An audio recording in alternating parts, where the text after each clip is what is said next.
Shalom everyone, I'm Fatim Zeus. It is my first real video, so don't judge me too hard. Here I want to tell you about my immigration journey to the United States. I was 21 years old where everything has started. My friend initiated this whole thing and she advised me to go and get my papers done. I was studying journalism, and as soon as I graduated, I went and get my papers together to have an interview in a Russian consulate. My family wasn't too happy about this idea. Financially, we were not doing really well, so we were scrubbing out against some pieces to make this whole thing happen. And the very last moment, I didn't know if it's gonna turn out to be a real or not. But strangely to me, everything just went so smooth. I had about $800 on my bank account and about $600 in cash with me. I was looking for people to join me in that because it was pretty scary to do the whole thing by myself. The friend who initiated this thing, she was dreaming about going to California, but my personal dream was to go to New York City and see this whole skyscraper situation and the urbanistic life. Not that I didn't have the urbanistic life in my city. St. Petersburg is a second capital of Russia. It's we call it the Northern Venice. It's beautiful, but I needed a change. I was looking for people online, and it didn't turn out to be a really successful. I found a couple of people, but they never really cooperated. So by the time I had to receive my diploma, my tickets were already arranged. So I didn't go to the graduation party. I got on the plane and left. We had a couple of cars full of friends of mine who were just coming with me and trying to say, hey, goodbye and have fun and come back in a couple of months. By couple of months, I mean that the visa you get as a student exchange for the student exchange program as a work and travel thing, you're supposed to stay for just a little bit. You probably it's not that complicated to find out how long the time frame is. Well, I took some food with me. I had like a fried chicken packed. That was my first real trip where I was going somewhere just by myself. I had noodles with me packed so I don't spend too much money on nonsense. And well, I didn't know a thing how it's gonna turn out to be. On the plane, I met two girls, like they probably were like the same age as I was, 21-year-old kids trying to explore the world and see how it's gonna be. Those girls stayed with me for a little bit. We rented apartment together. We went to the hostel together, but in the end, it didn't really go well. Well, these are the things that you should consider. That you actually, when you come here and you don't have the whole support team with you and a whole bunch of money in your pocket, you gotta be really self-reliant. Even if you're not ready to do so, that's gonna be the case. Here, nobody's gonna get out of their skin and jump over their heads just to, help you and stuff. My first job, I found it took me a month, about 1 month, and it's considered to be a lucky thing. The whole month, I was changing hostels before we found a real place to live at. We used Craigslist and all the other online resources. That's not a complicated thing to do. All you gotta do is just be persistent and be verbal. Explain people your situation, that you're just a student and you're here for yada yada a couple of months and you're ready to pay month to month lease. all that. So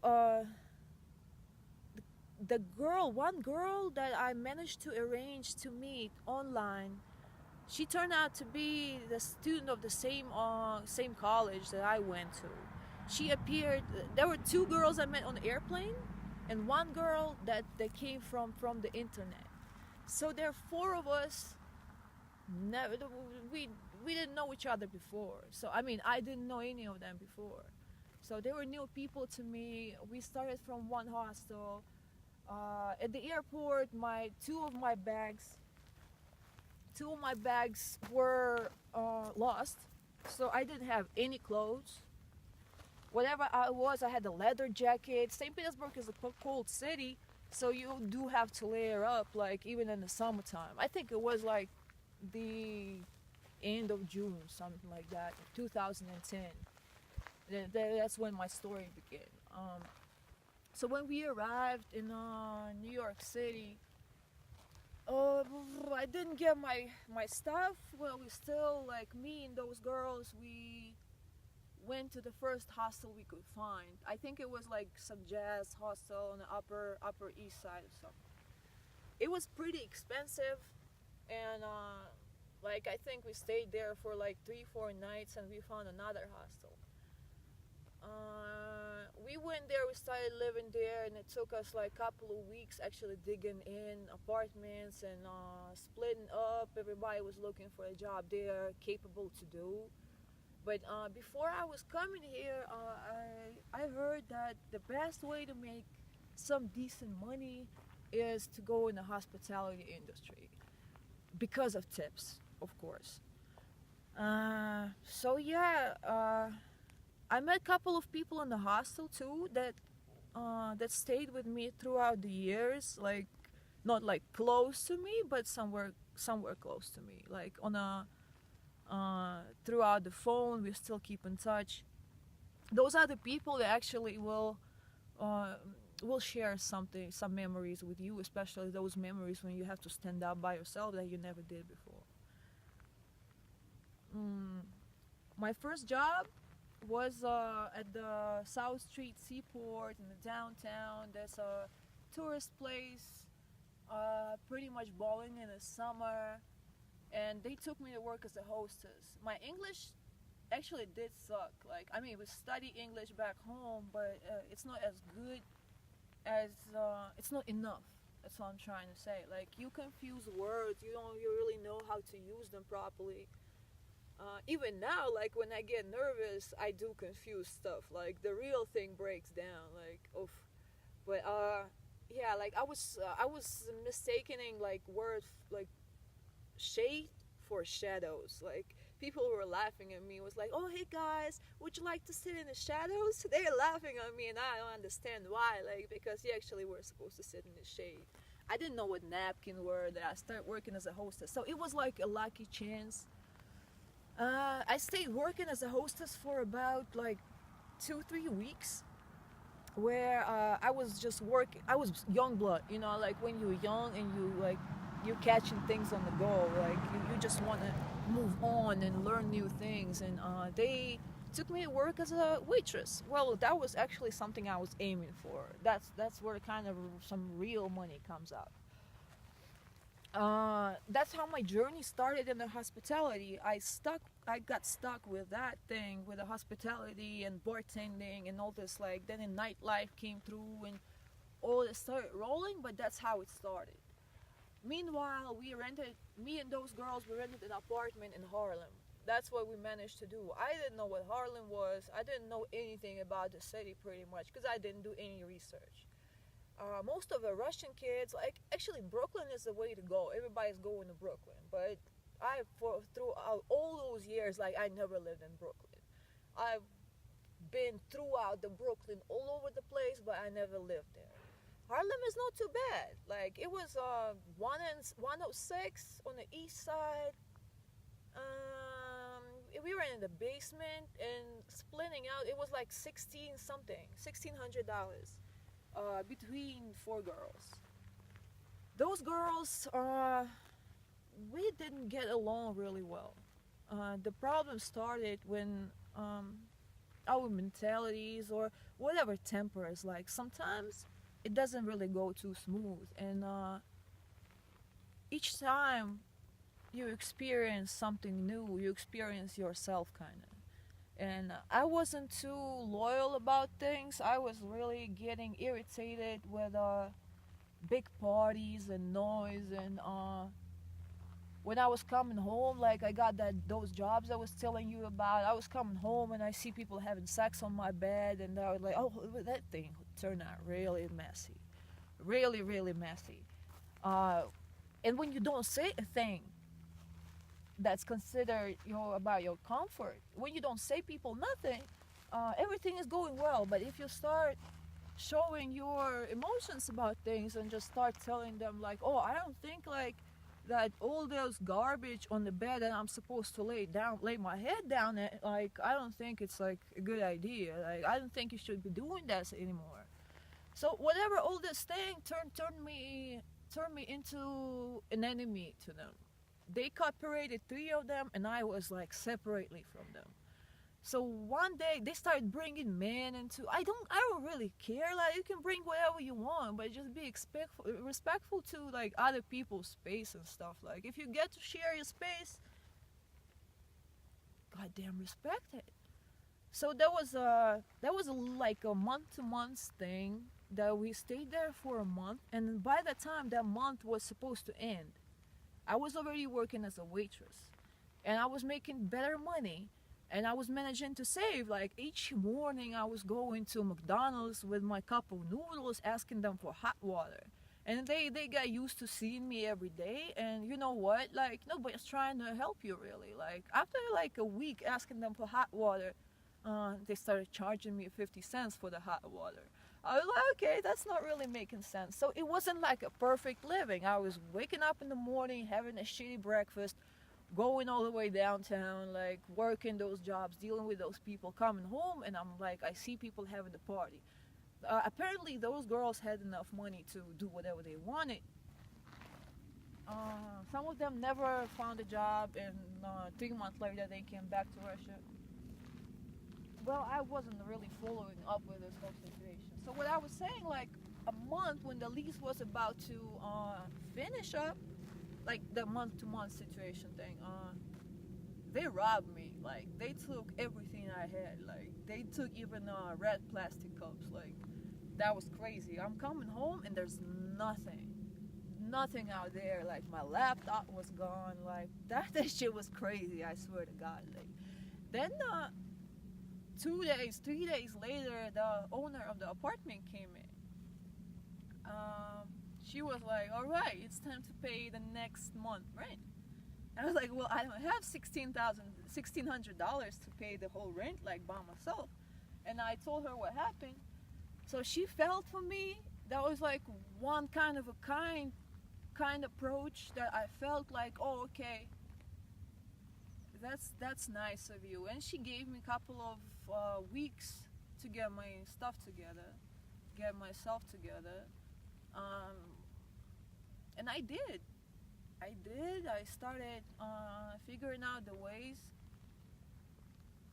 Meanwhile, I was saving, but the money I got like from home, there's $800 in on a bank card and cash. It flew by like that, like nothing, real fast. Like the rent you paying, it was about like 600 a piece, plus like including all utilities. You had to get a phone. I got those like $10 phone, like the cheapest phone. Like you just, it was pretty weird. But New York City is a city of opportunities.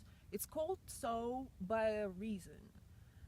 Uh, I know that my girl who actually created the idea to hit this work and travel program didn't do as well in California.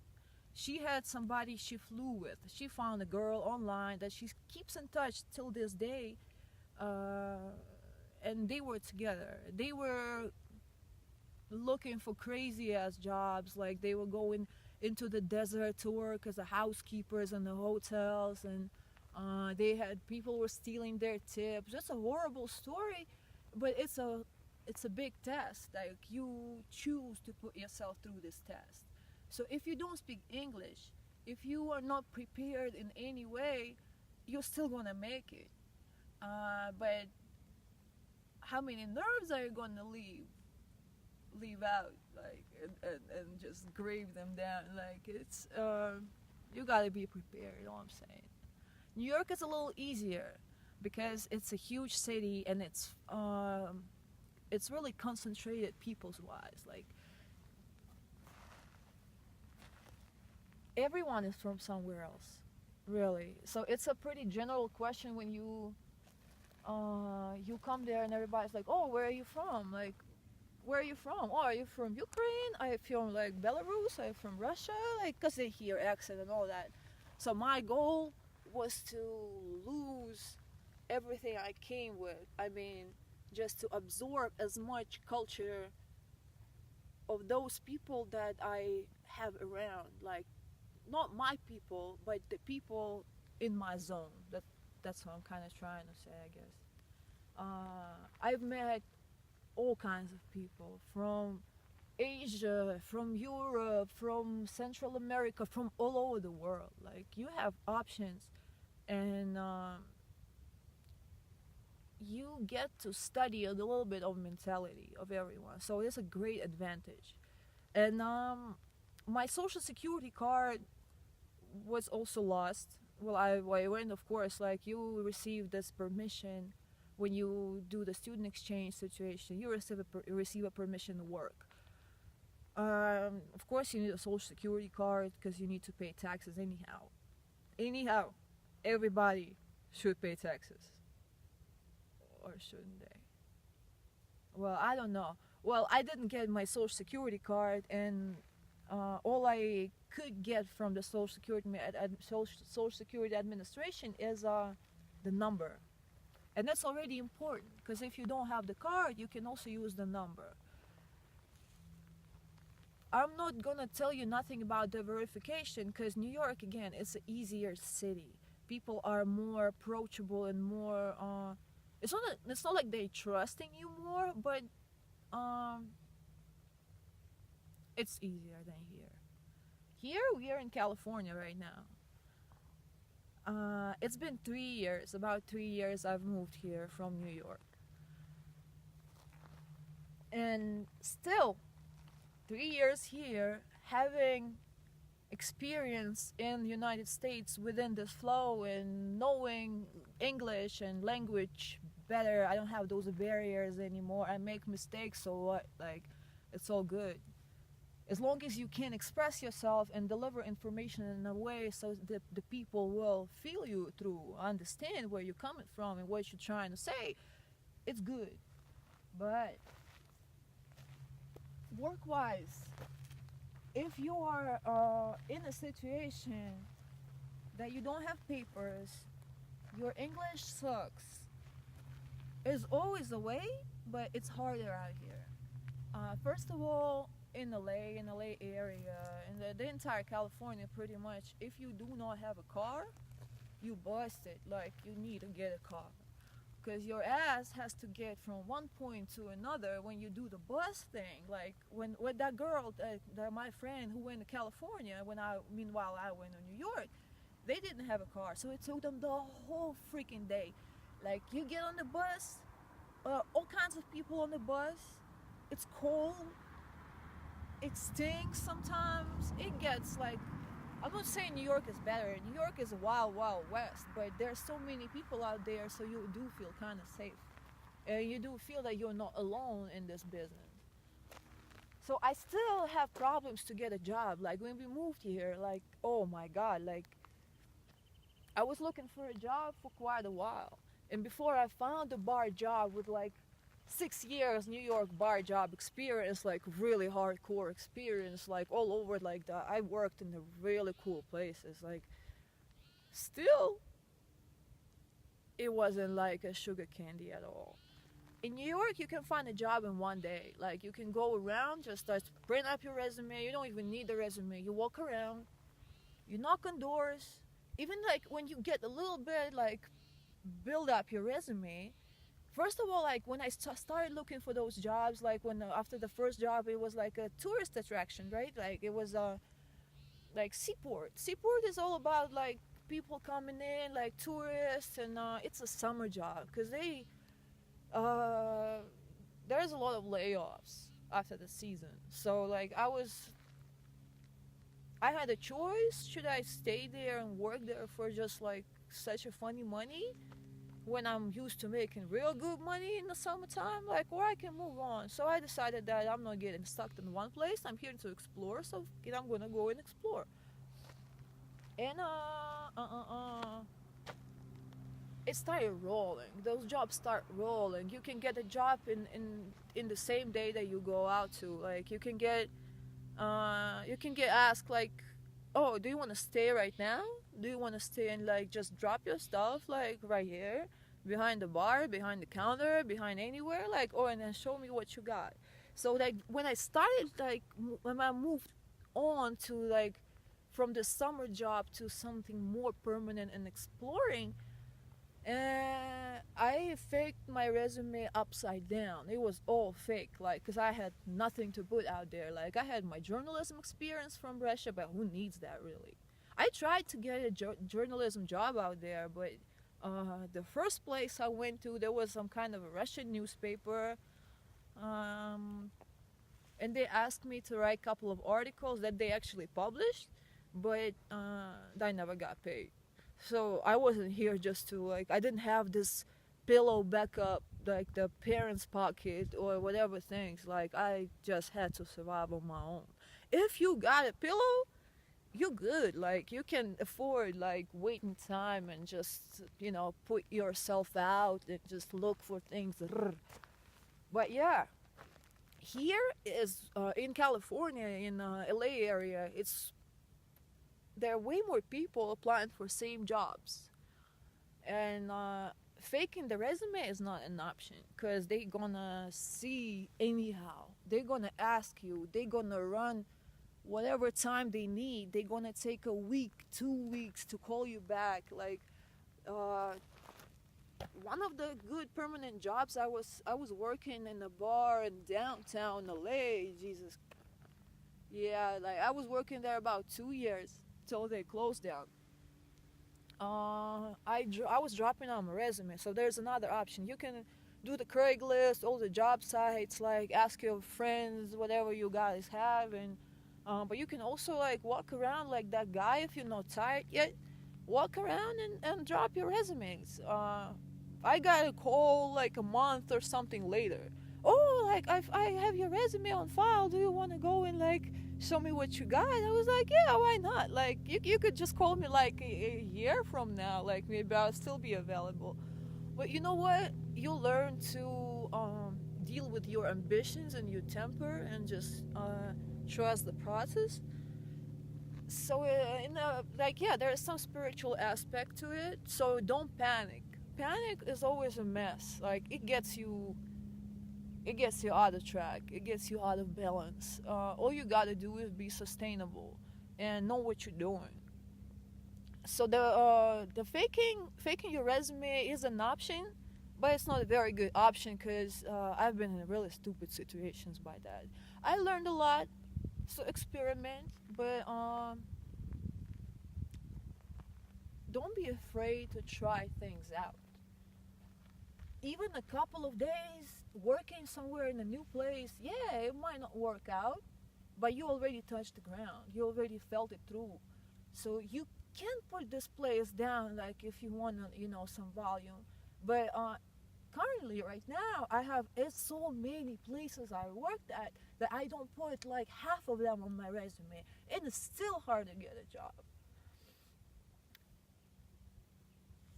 Meanwhile, if you decide to stay, my decision to stay didn't come to me like easily, and it wasn't either that complicated. I just didn't think of it. Like I didn't think of coming here. I didn't think I was my parents are going to say, yeah, okay, like why not? Because I have a really strict family and the situation wasn't too good, like neither for them. I'm the only kid, so it was hard. And again, like the spiritual aspect of it, some things that you don't believe like it's possible, it's manageable, or it's real for you. Maybe you're not good enough, or maybe something's wrong with you, or you're just not confident, like your self-esteem, you don't think too much, like, but some things just happen to you, or they happen for you, they just happen. So when I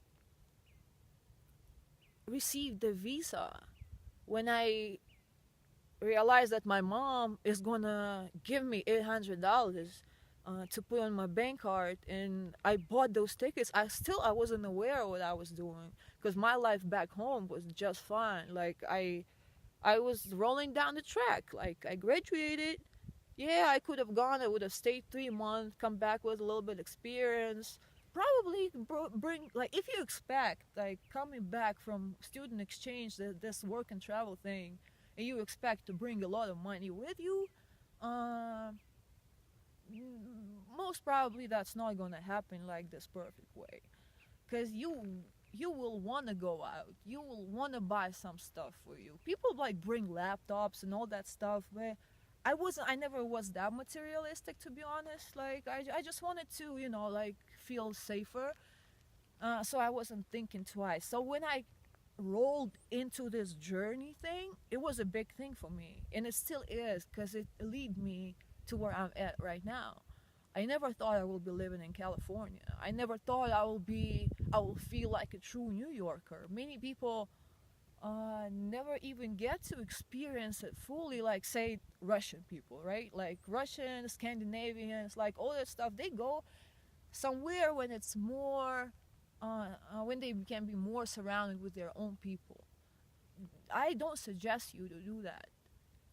You left from somewhere where you have a bunch of people just like you, speaking the same language, with the same heritage and background, like all that. So you probably, to progress, to evolve, you probably gotta put yourself among something that you don't understand. Uh, so all my journey in New York really was rolling through Harlem. Like we randomly found that first apartment in Harlem. My second apartment, when I already could manage something, it was in Harlem too. La la la, and I was there all the time. So I never had like a single Russian speaking person living next to me. That helped me to progress with my English, to meet a lot of people, as I said, from everywhere around, and just give myself a chance to experience that. Uh, there's a squirrel running out there.